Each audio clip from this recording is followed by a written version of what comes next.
We have, like I say, a great speaker today in Sylvia Lee. Sylvia is a native of Tucson. She attended TUSD schools and received her associate's degree from the Pima Community College and a baccalaureate and master's from the University of Arizona and a PhD in educational leadership and policy studies from ASU.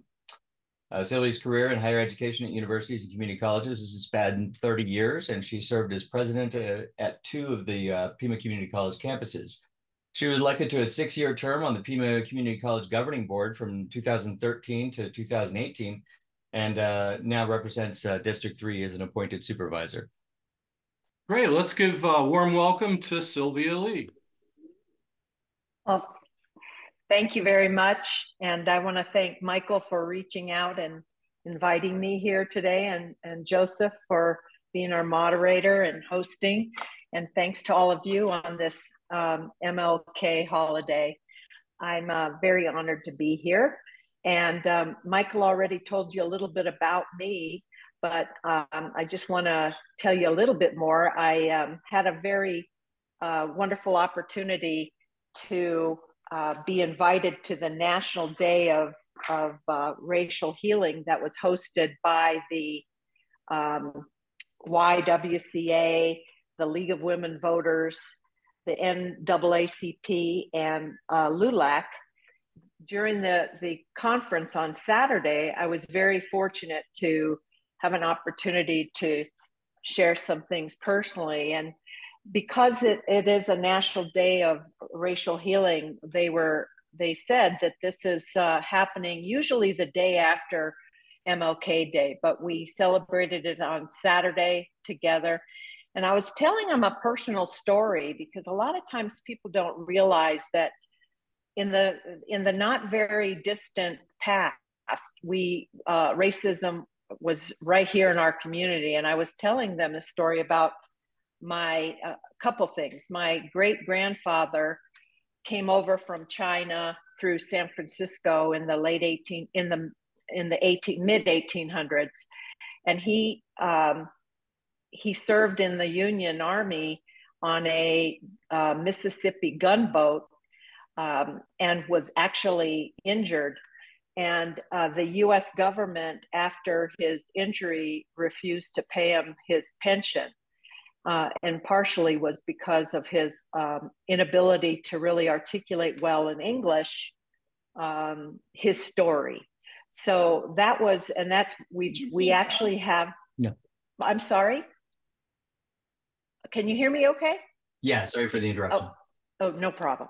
Anyway, so that was one of the first things that happened in our family that I know about. But the thing that is more recent was in 1954, my mother, Sophia Lee, was trying to purchase a house. And she was a Pima County Health Department nurse for 42 years. And she ended up saving her money. She was very frugal. And she wanted to buy a home in Winter Haven. And she was not able to purchase a home, even though she had cash, because in their CCRs, in their neighborhood association back in the 50s, is that if you were of Asian descent, either Black or brown, you could not purchase a home. So that was something that she encountered. The second thing she encountered was in 1957, she wanted to marry my father, who is Anglo. And at that time, you were not allowed to have mixed race marriages. And she and my father ended up going to Lordsburg, New Mexico. In 1961, that law was changed by partially from my uncle, Caesar Lee, but also Hank Oyama. Many of you may remember Dr. Hank Oyama. He has one of the elementary schools named after him. But he was very instrumental in changing that law himself, as was my uncle. Anyway, so that is some of the racism. When I was telling people that on Saturday at the conference, people were a little surprised because that's a recent history, but that's what's happened in my past. And I'm sure many of you may know your own stories. I believe racism is alive and well, and it's unfortunate that so much of it is happening right before our very eyes, right this minute. So I'd like to speak a little bit about what's happening on the border. Some of you may know that District 3 actually has two of the border crossings in Sasabian and Lukeville. And in December, we know that the Lukeville border crossing closed. So when it reopened on January the 4th, I believe, there was a team of us, Supervisor Chair Adelita Grijalva, myself, Jan Lesher, and a whole team went there the day it opened. And we actually were so fortunate because we invited a lot of the business community, the leaders from Lukeville, Arizona, and also the Ajo area to come over and speak to some of the reporters there that were there covering it. And they really talked about hardship. And some of you may have seen some of those clips, but I think that we forget sometimes there are lots of faces behind these closures. These people live there. This is what they do every day, and they were severely impacted for that month of closure. One gentleman has a son across the border and he would have to travel hours just to go visit him all the way around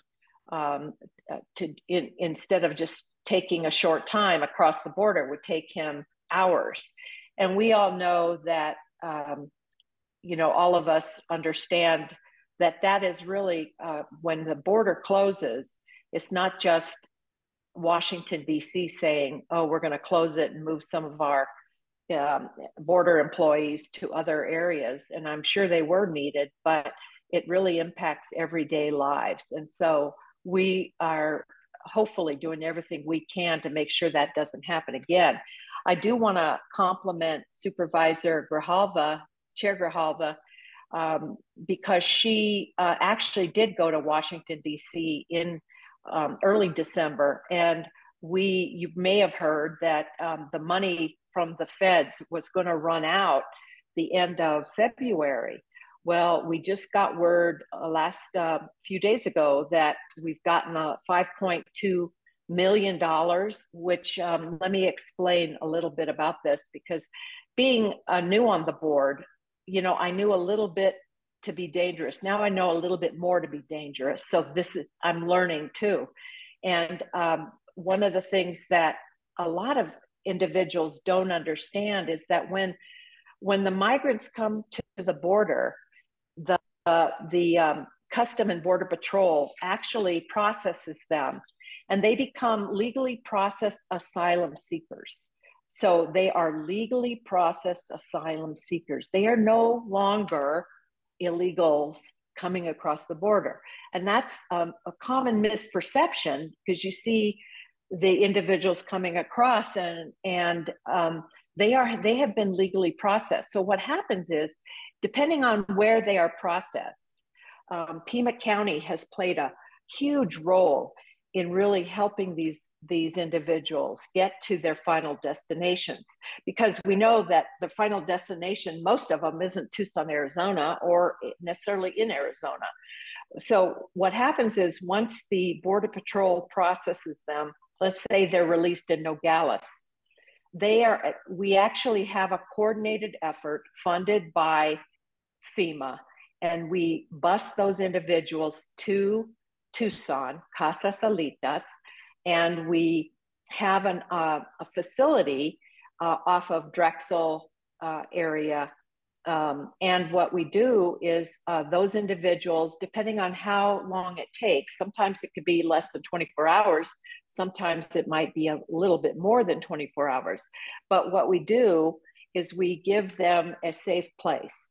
They have a place to sleep if they need it. They have access to health care and resources to help them get to their final destination. So we have volunteers and some employees that are there to help them make it either a bus ticket or get a plane ticket. And the vast majority, people don't understand this, is that those tickets are bought by either the family members or their sponsors at their destinations or themselves. So, so once they do leave here, they are given a date, and that date is dependent on their final destination, that they will have a day that they are to appear before a judge in that or services in that final destination.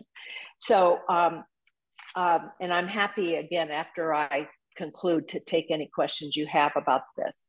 But like I said, being new to the board, I know a little bit enough to be dangerous, but I'm learning a lot more. And I really want to compliment our emergency services department at Pima County, because nobody realizes this. If they come across, also over in the Cochise County area, we actually bus them to Tucson.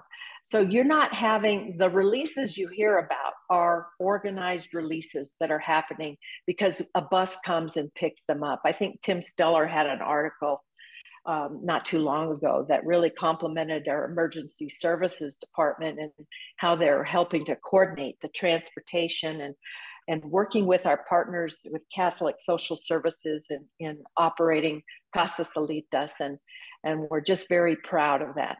So we also know, and I want to make this clear, we also know that the policies, the federal policies that are need to really be looked at and revised. We have some major issues with our federal policies, but there's nothing at this point that the county can do other than continue to say to the feds and Congress, you know, help us, because we're trying to do the best we can locally so that these individuals are not left on the street, that they are taken care of and get to their final destinations in a humane way, which they should be. The other thing I'd like to move on to is a program that some of you may have heard about. It started in 2021, and Supervisor Rex Scott is here, and I may have him jump in a little bit, but it's a program they call PEEPS, which stands for Pima Early Education Program. And this, we're not running an early childhood program. What it is scholarships for income eligible families. And it falls under the umbrella of the Prosperity Initiative that was approved by the Board of Supervisors, City of Tucson, and our other local municipalities. And it's a joint effort for the entire county region.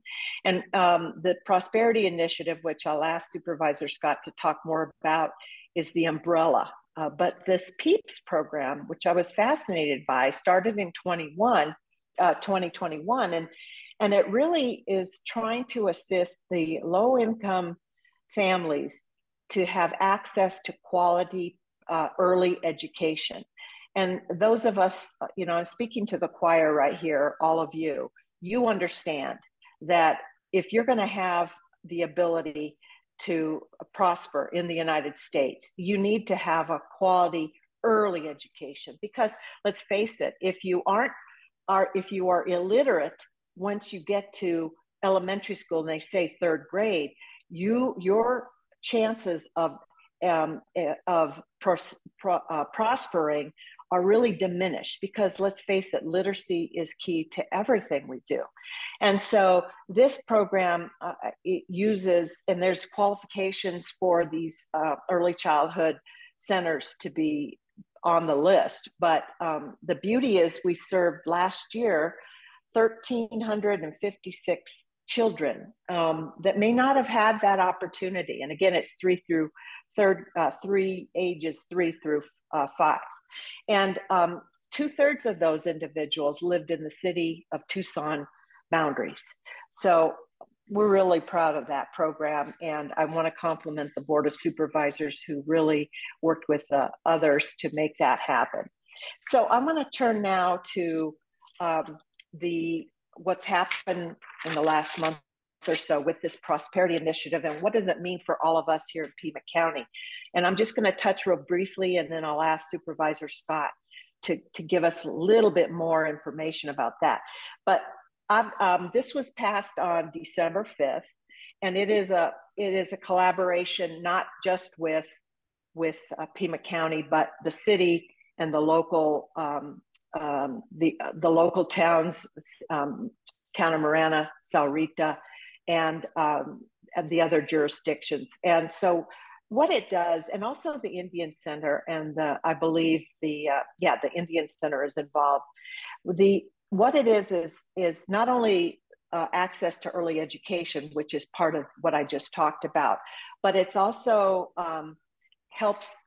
Part of the initiative will be pathways to higher education once they finish high school and going on to post-secondary education. And that may mean community colleges, it may mean JTED, it may mean universities. There's a myriad of what that could mean. But there's also a need, as we know, especially out in some of the rural areas, is to increase broadband access. And that's what this also has within its umbrella. Also, access to quality healthcare assistance, housing stability, also increased access to contraception and birth control education, and increased funding for not only families, but those that have small businesses, and safe, reliable transportation. So it's a whole myriad of things that are under this umbrella. So at this point, I'd like to take a little break and ask that Supervisor Scott just talk a little bit about more of those specifics.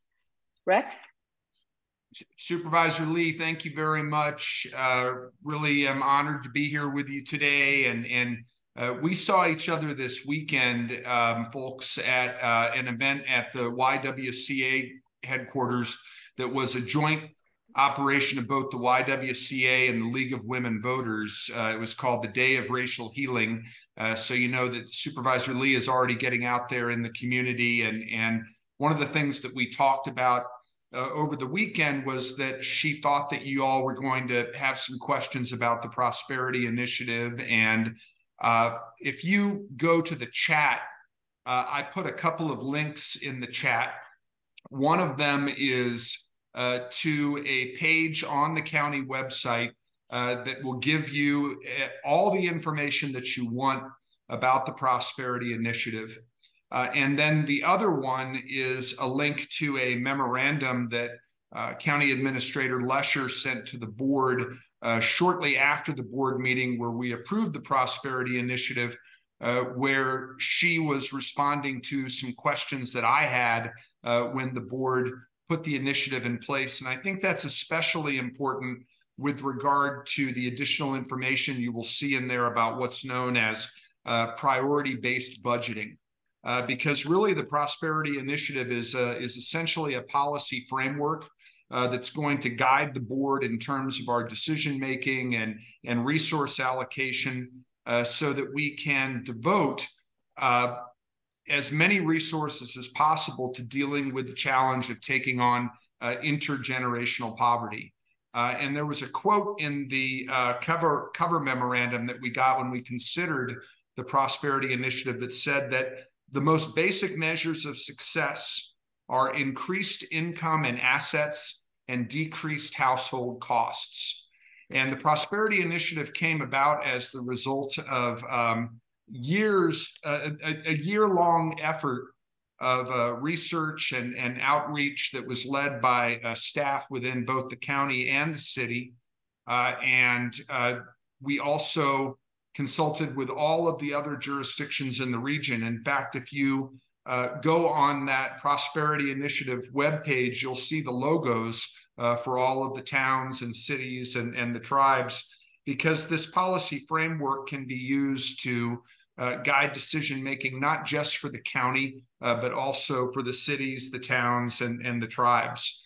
And there's 13 policy positions in the areas of education, critical family resources and asset building, and infrastructure priorities. There's also 3 cross-policy strategies, and the one I really want you to pay attention to is the one that emphasizes the the two-generation approach, trying to address not just issues that affect kids, but also issues that affect their parents. We're going to have a partnership with both the Urban Institute and the Aspen Institute in terms of helping us to determine our decision making and also collect data. One of the most important things that we heard was that how vital it was going to be to collect data as well as foster innovation, because the folks within our community are going to want to know how we're using the Prosperity Initiative to guide our decision making. So I just encourage all of you to take a look at those two web links in the chat and educate yourself on this policy framework, because really it is going to be guiding budgetary decisions and other decisions by the board moving well into the future. So Supervisor Lee, I hope that was consistent with what you were hoping I would go over with the group. Thanks, Rex. Yes.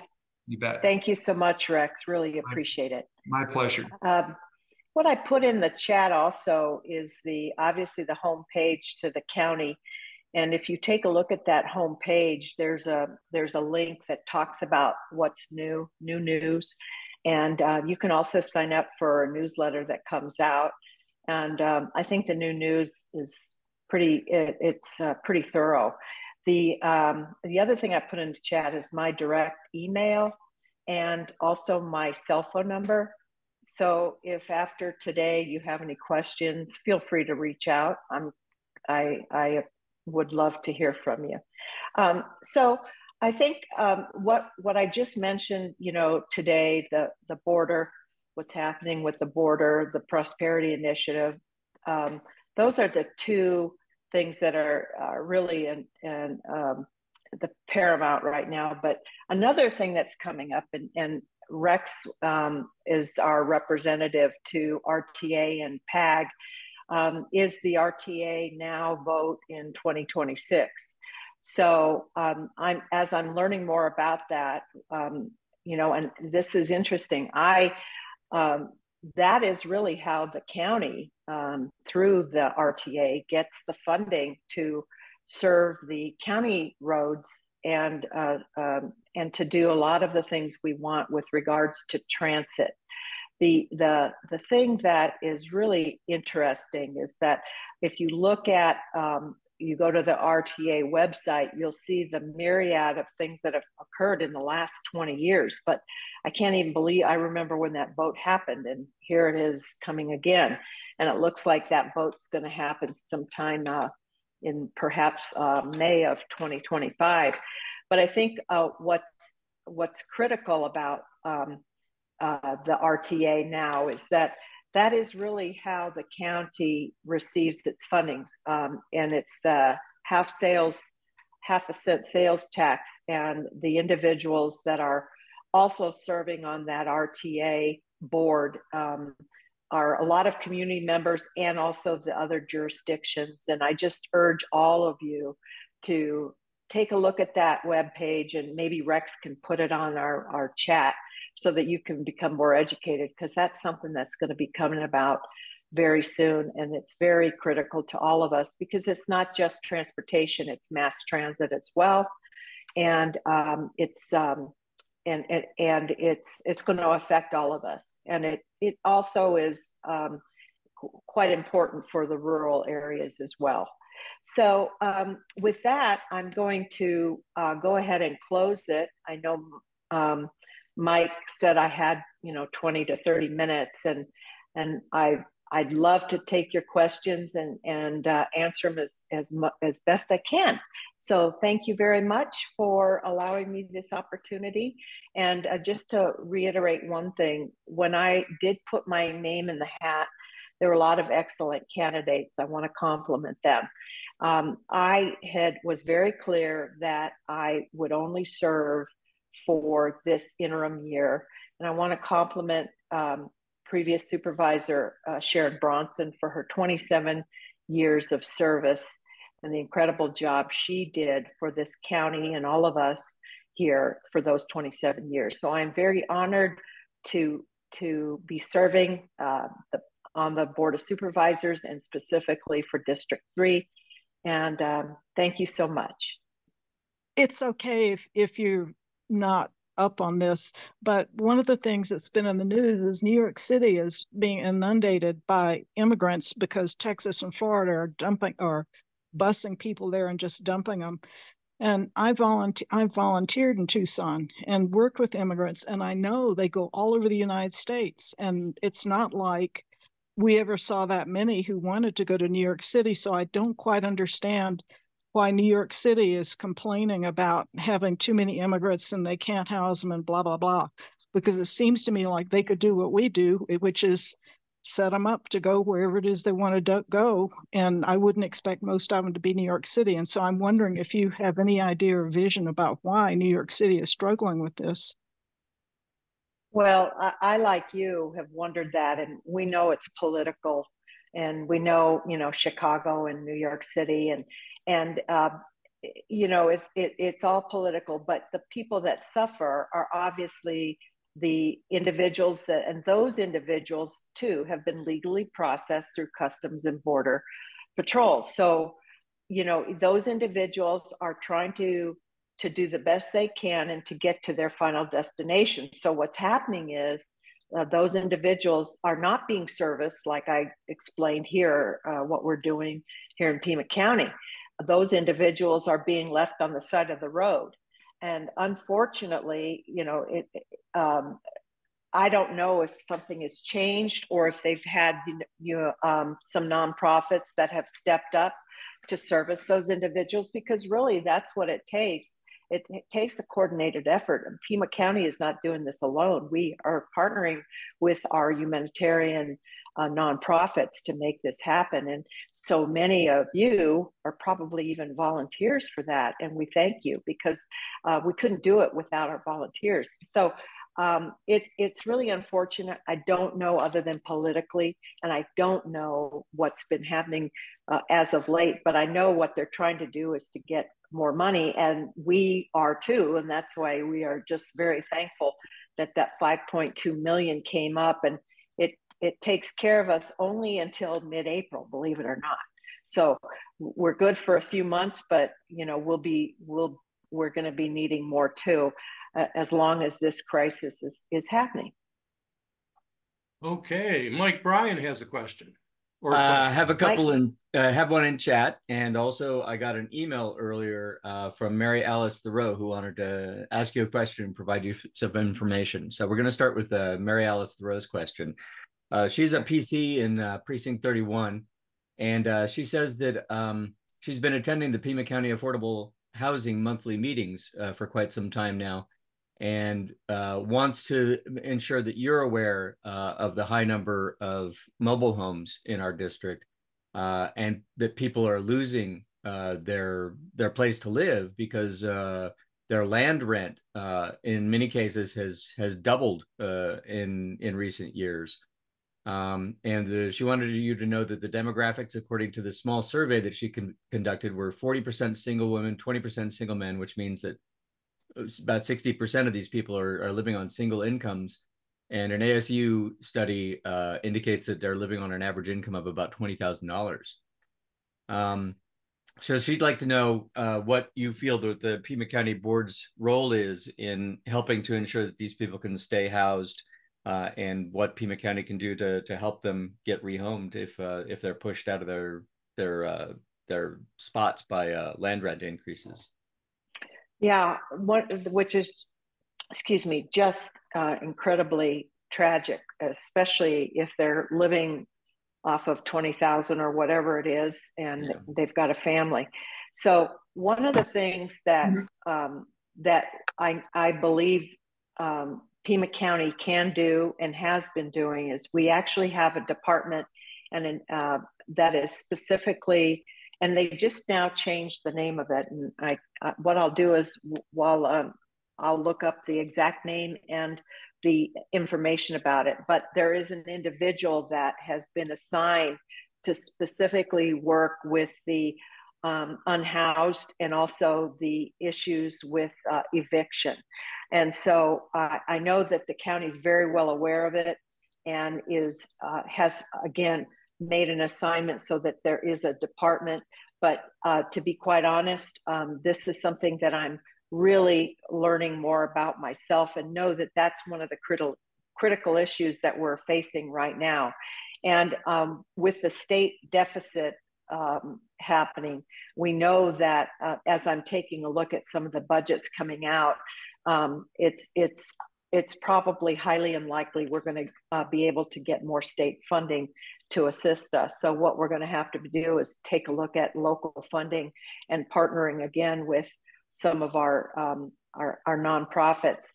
But you know, this is obviously something that is happening not just in Tucson, but it is happening across the country. And maybe I'd like to see if others have some thoughts. And Rex is here, and he knows more about that area than I do. But I will put that information on the chat. Rex, would you like to touch on that at all? Yes, sorry, I was going back to the Zoom page because I found the memorandum that the board got recently, Supervisor Lee, dealing with the new department that you're referring to, and I'm going to put a link to that in the chat. Good, thank you. And Ms. Thoreau has come and spoke to the Affordable Housing Commission and shared some information with me and my staff the day that I was there speaking to the commission. And she certainly is well versed in the needs of residents who live in mobile home parks.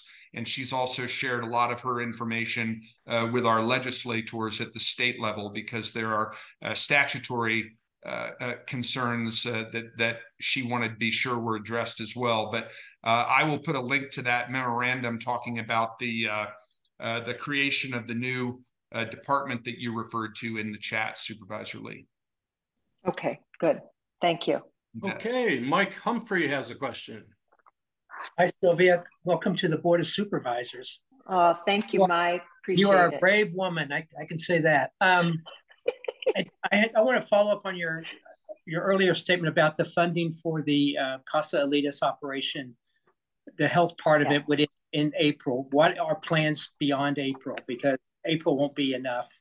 I mean, the problem's going to go on and on and on and on. So what's your thinking? Well, here's one of the things we said at that Lukeville press conference that we had the day that Lukeville reopened. You know, every week we get an update from our emergency services that talks about the actual numbers that are occurring. So right now, let me just read this data, and then I'll answer your question. Right now, our weekly arrivals, the current week right now, this is the week last week. We had 8,802 arrivals. Of those, approximately half were single adults. Another half were family members and family units.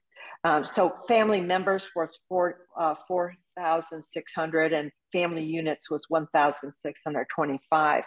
So what the average daily, since we've been doing this, is about 1,200 to 1,300 a day. And that's about the max that Casa Elitas can handle. One of the things that we have done too is, if we are reaching our maximum, we do have an agreement in Phoenix with some of their humanitarian nonprofits, and they can, I'm not sure of their capacity, but they do have some capacity.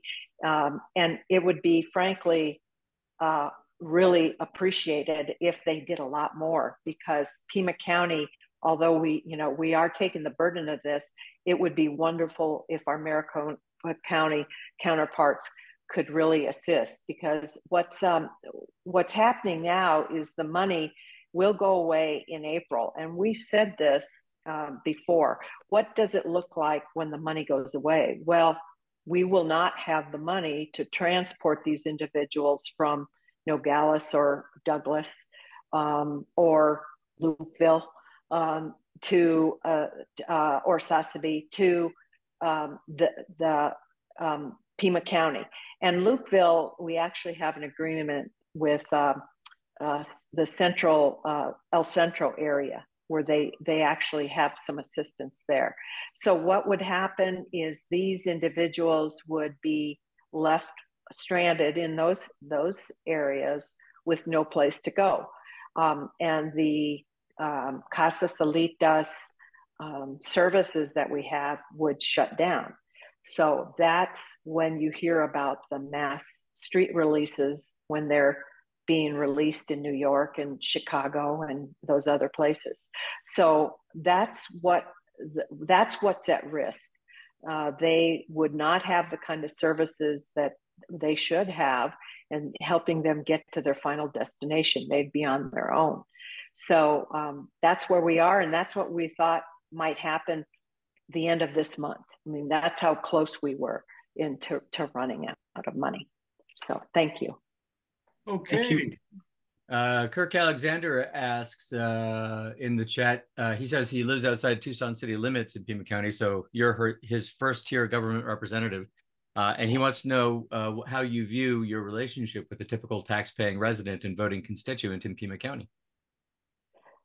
Well, so I'm not quite sure what he's asking, but what I hope my relationship is that I'm open to listening to issues that, and you know, so many of us have staff in the offices that you call in and they will try very hard. I know my District 3 staff does, and they try to, within 24 hours, make sure they get back to you with issues. And if there is an issue that they can't solve, they bring it to my attention and we try and brainstorm together. But for the most part, what I hope is to have an open door. You know, I'm here until the end of December. I put my cell in the chat. And if there is a specific issue, please contact me. Contact my office, contact me. You have my private cell phone there for the county, and I can assist. But that's how I am. That's my work ethic anyway. I like to be involved. I want to hear. I try and go to as many functions as possible. Speaking to the Marana Town Council, I'm meeting with the Solrita Mayor. I'm talking to Regina Romero. I'm trying to do all of those things to reach across and talk to the individuals and in the neighborhoods as well, going to 3 Points, going to Ajo in a couple of weeks again. So anything you need, if you are in District 3 or you're not sure, it's okay.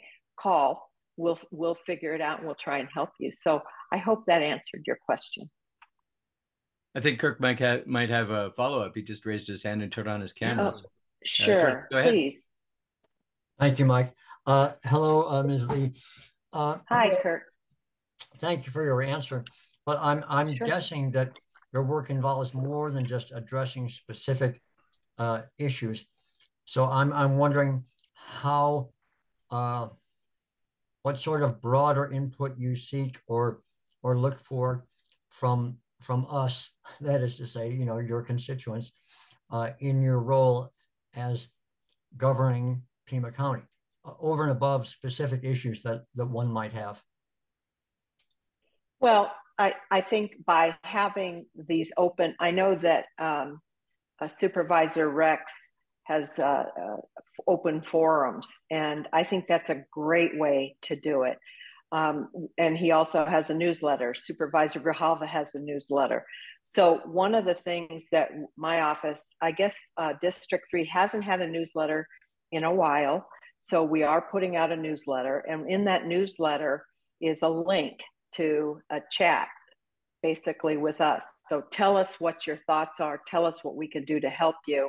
So one of the things that I do when I go to some of these group meetings, like I talk about Ajo, when I talk with some of those leaders, one of the things they brought forward is the Agua Prieta, Cabeza Prieta refuge in outside of Ajo, is right adjacent to Bureau of Land Management land. And as we know, we have a lot of winter visitors. And on the BLM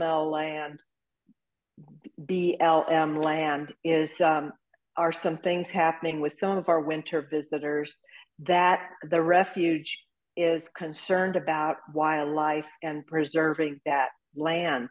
And so I know Supervisor Bronson wrote a letter to the BLM and to if they would be willing to turn that over to the refuge. And you know, they haven't responded for whatever reasons, I don't know.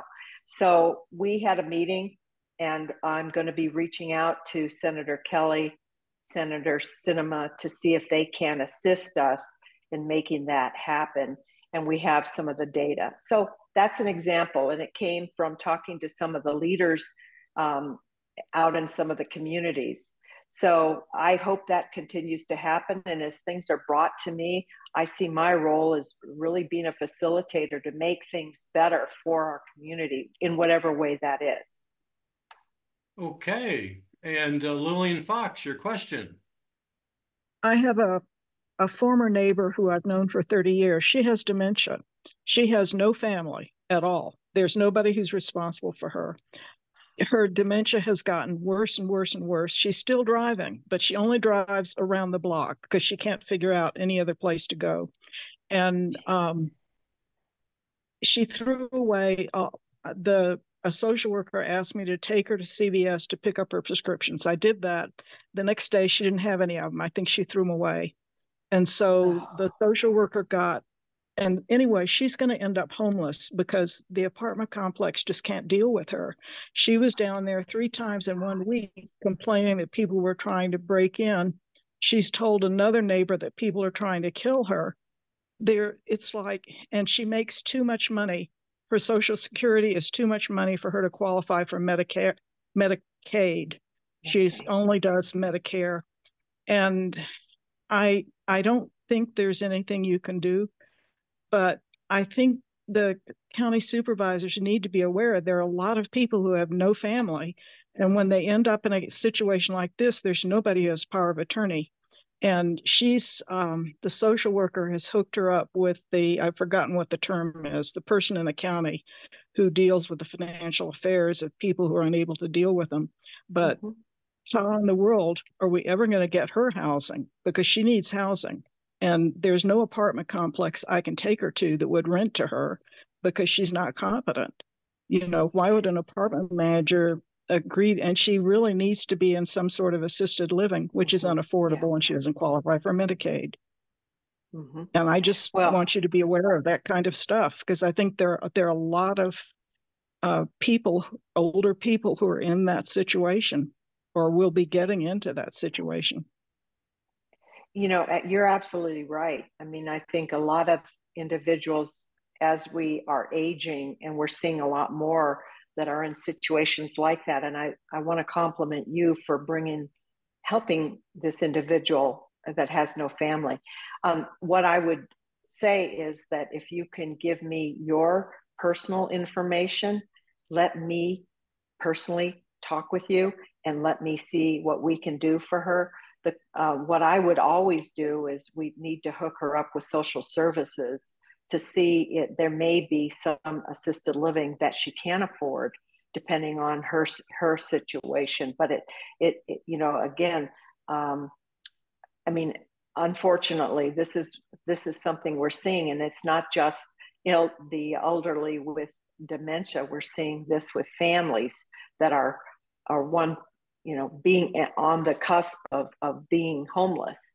So in those situations, I really think we have to deal with it individually, because you can't lump it all in and see what I can do to help her. So I would urge you in the chat, give me your cell number and let me get a hold of you. Yeah, I'll call you because you gave your number, I think.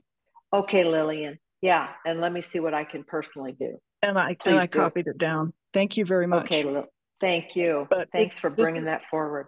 Yeah, this is I think, an increasing disaster in the United States. Absolutely. It really is. It really is. Thank you. Mike, any other questions in the chat room? None that I've seen, but I have one of my own. Oh, wonderful. Okay. I'd like to get your perspective on the upcoming renewal efforts for the Regional Transportation Authority, what your concerns are regarding, the Tucson's role, especially in it. And also, since you represent the district, you represent, how you feel about the RTA for your district and its contributions and benefits. Sure. Well, let me speak about the second part of yours, and that is my district. 38% of my district is within the city of Tucson. So obviously, city of Tucson challenges or concerns become my concerns too. The other part of my district are all, many of it's rural.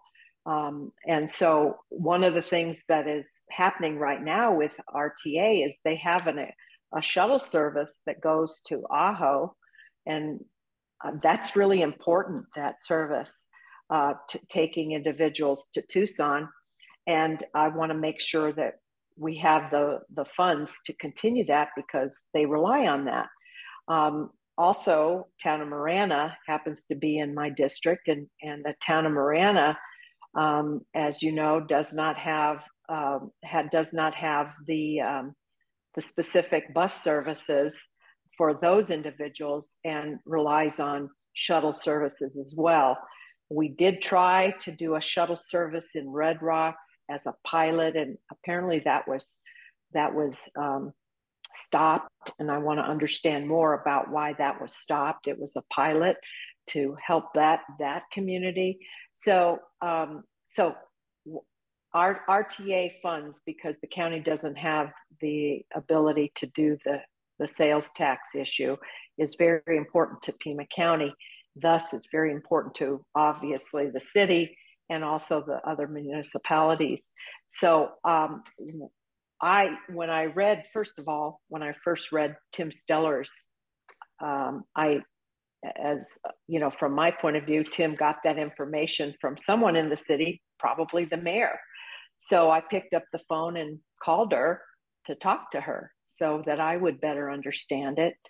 And she shared, some of her concerns. And I think some of the concerns, I don't have to reiterate it because I think it was pretty well laid out in Tim Steller's article regarding her concerns.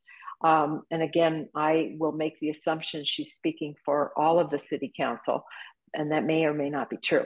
But I did hear her, and I believe that our Supervisor Scott, who sits on the RTA, was voted in our last meeting to be the representative, hears those concerns as well.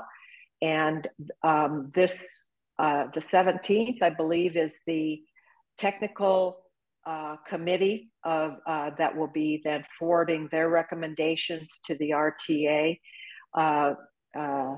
committee as a whole to see what their thoughts are. And that technical committee has Mike Ortega from the city sitting on that, as well as Jan Lesher and the other town managers, and the Tona Odom and the Pascua Yaki are involved with that too, as well as they are for the RTA general committee as steering committee as well. So I would be very interested in knowing what comes out of this meeting on the 17th.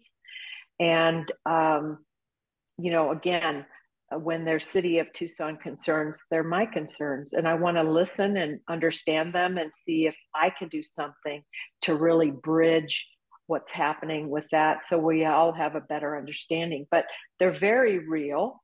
And I believe something will, based on what they said, needs to happen to assist them in feeling more comfortable with RTA now going beyond where we are right now, but into the vote of 2026. So, but Rex Scott is our representative, and I'm happy to ask Rex if he feels comfortable addressing his thoughts on that too. And Rex, you have your hand up, so I bet you do. I I do, Joe, and I didn't have my hand up for that purpose, but I'm happy to address it. As Supervisor Lee said, the Technical Management Committee is meeting on the 17th, and they are going to be following up on unanimous direction that they got from the RTA board to try and bring together the two draft RTA Next plans that the Citizens Advisory Committee gave to them to come up with some consensus plan for the RTA board to consider the next time that we meet on January 25th. And something that I want to point out is my use of the word unanimous. The RTA board voted 9-0 the last time we met in December to direct the Technical Management Committee to try and coalesce those two plans and come up with a consensus plan that we can then send out for the public review period.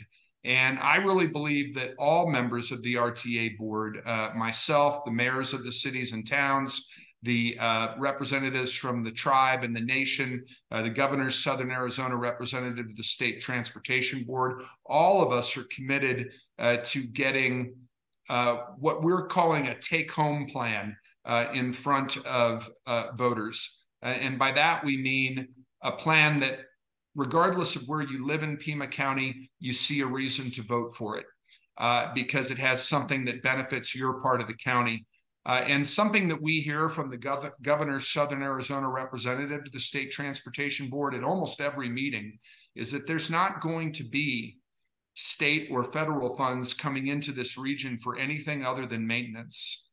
So if we go away from the RTA, if we don't pass an RTA Next plan, then we are going to be losing revenue, not only that we've depended on for the last 20 years, but that we're going to need for the next 20-year period to fund all of our transportation needs and desires.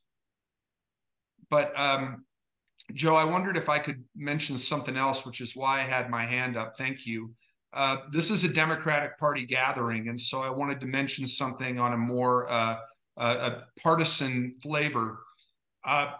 As Dr. Lee indicated, Supervisor Bronson held this seat for 27 years, and she defeated a multi-term incumbent in 1996 to take the office. So this is the first time in over 30 years that the District 3 seat has been open. And by agreeing to serve only the balance of Supervisor Bronson's term until the end of this calendar year, Supervisor Lee has really given the Democratic Party a gift. And that gift is that the people who seek to be the next supervisor for 4 years can have a level playing field in the Democratic primary so that Democrats in District 3 can come together and select the candidate that they most want to go into the general election. There's already 4 people who have filed statements of interest. 3 of them sought the appointment. 1 of them filed a statement of interest the day we made the appointment. And there are also other people who are talking about running in the Democratic primary in District 3. So if Supervisor Lee had decided to be a candidate, she would have been a very credible and very formidable candidate because of her experience, the fact that she's the only person who sought the appointment who had already represented the district as an elected representative on the Pima Community College Board, and also because of her extraordinary qualifications and the reputation that she has within our community. But she's not doing that. And so I think this really, you're giving a gift to the Democratic Party, Supervisor Lee, because now there's truly a level playing field. And we're also taking away something from the Republican Party. If we had appointed somebody who was planning to be a candidate, the first thing you would have heard is, oh, well, that's who Adelita, Matt, and Rex want. And it would have caused divisions within the party, and it also would have caused the Republicans to do what they do. So I just wanted to thank my new colleague for really what she's given to all of the Democrats in District 3 in terms of a level playing field for the primary that's going to ensue. Okay. Thank you, Rex. Thank you. We have a question from Demetria Clayton. Unmute yourself, Demetria, and ask your question. Hi, I was wondering if the DGT has a committee that's working on immigration and border issues. And I put it in the chat. I was wondering if someone could give me an idea of organizations, nonprofits other than Casa Alitas that's dealing with this issue, providing services to refugee and migrant communities here. Okay, well, we do not have a committee on border issues, immigration, but we will talk about that at the next board meeting and see and consider a very good idea. What I can do, because along with Catholic Social Services, there's the Jewish social services as well, and there's a number of other nonprofits that have their hands in it, but the primary one is Catholic Social Services, and under that umbrella, they're the ones coordinating along with the county. So what I would urge you to do is, if you really are interested in volunteering, as Demetria mentioned, is give me a call or send me an email, and I can give you the whole entire list of what you can do, and the other agencies that are involved. But they're not just the agencies here. As I said, there are some humanitarian agencies in Maricopa County as well. And I'm happy to provide you that entire list and put you in touch with some specifics. But right now, Catholic Social Services is the primary, and they are the umbrella agency at this point. Well, thanks so much to Rex and Sylvia for a absolutely. fantastic presentation. Let's give them a big Democrats of Greater Tucson. Thank you. Big thank you. We appreciate it. Thank you all. Thank you very And much for Lindsay. being part of this.